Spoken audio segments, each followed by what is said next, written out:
short video that's going to help me like just get that done quickly.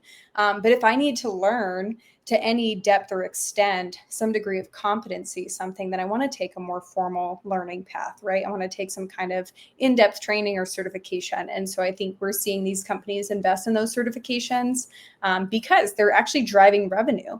So I'm meeting with a customer later today to learn more about what they're doing in their program and how they're using certification specifically to drive revenue for their business and why they've invested so much money into education. And I'm seeing a lot of, they're still really considered medium-sized SaaS organizations, but they're people that really have put together a super solid customer education program.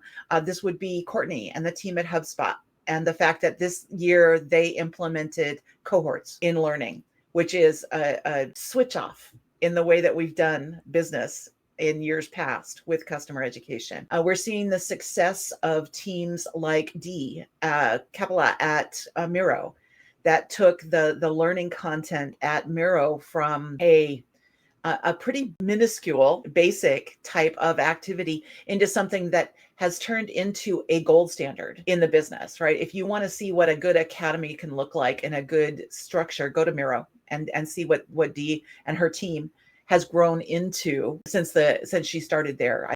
Also, Shannon and I did an interview with Melissa Van Pelt at Seismic.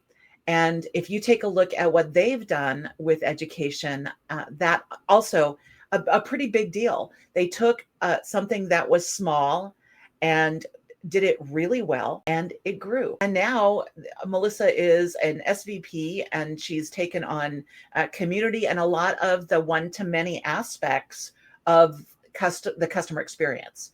And that, I think, is where we can see the success march happen. If you start with a standardized set of goals, do those things really well, hit the marks that you said you were going to hit, or iterate against the failures.